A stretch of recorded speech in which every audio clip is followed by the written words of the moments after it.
Alright guys, my name is Andy. I'll be your captain and storyteller today on this journey into Storybook Land. But before we begin, I'll remind you to remain seated at all times with those hands, arms, feet, and legs inside the boat. And we'll begin here.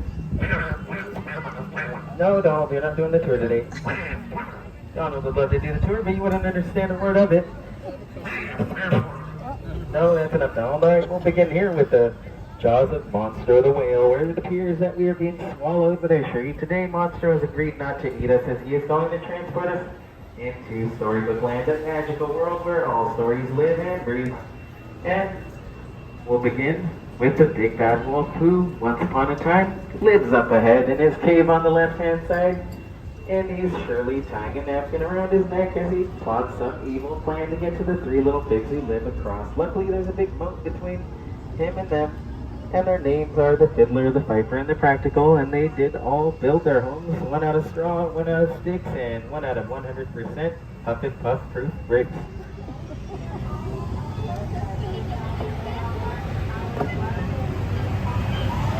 But around the corner is the Old English Village where Alice lives, and you'll find her house up ahead and on the far end.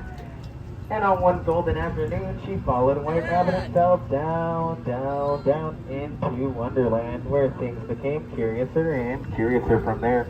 But across from that is London Park, where Peter Pan and the Darling children, Wendy, John, and Michael Darling, all flew off to Neverland with Tinkerbell thanks to her pixie dust. And this is the park they flew over, but once they arrived, they would encounter pirates and lost boys and mermaids, and they would never have to grow up.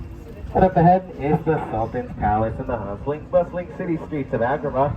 It's an enchanted oasis where a street rat named Aladdin was able to charm the lovely Princess Jasmine with some help from his monkey Abu, the magic carpet, and a little bit of magic from the genie as well. Now on my left-hand side is Casey Jr., the loudest cast member here at Storybook Land, who loves to interrupt my stories. Now these flowery, sparkly arches above and ahead remind us that love will always blossom, and if they do seem familiar, that may be because they happen to be the same arches that Aladdin and Jasmine flew over, sideways, and under on their magic carpet ride to a whole new world.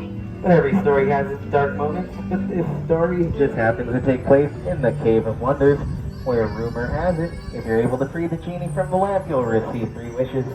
So let's all make a wish as we go by and see if it comes true.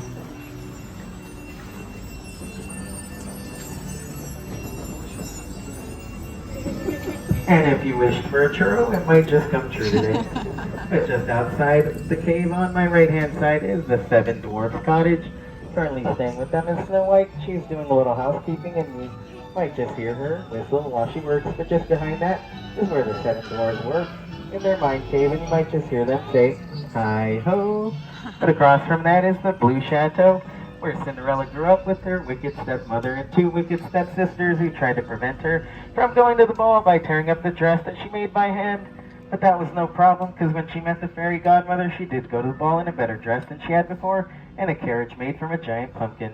But when the clock struck midnight, she ran out of there as she left her glass slipper, and her dress turned back into rags, and her carriage turned back into a pumpkin. It still sits there to this day to remind us that while magic may have its limits, love does not, because Cinderella and Prince Charming did make it work, and they now live happily ever after to this day in the castle.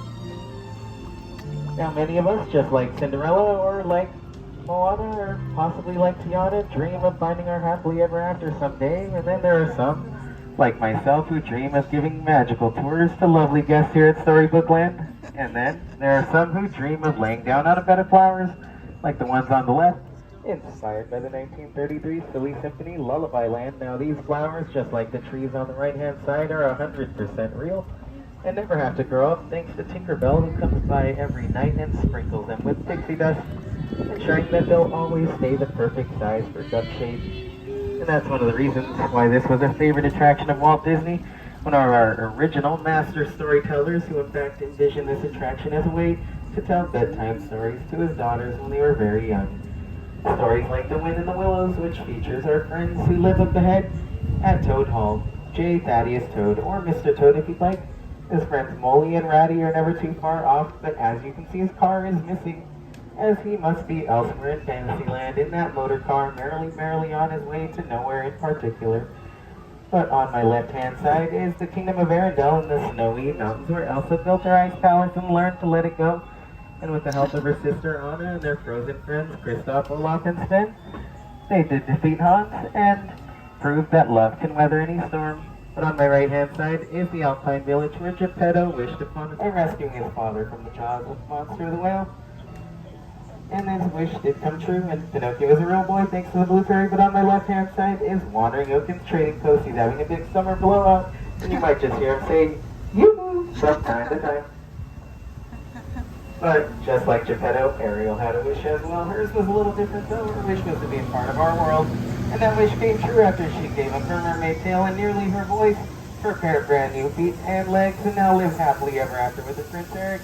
But it wasn't always like that. Her story began under the sea as a mermaid in the kingdom of Atlantica, where she grew up with her sisters who were also mermaids, and her father, King Triton.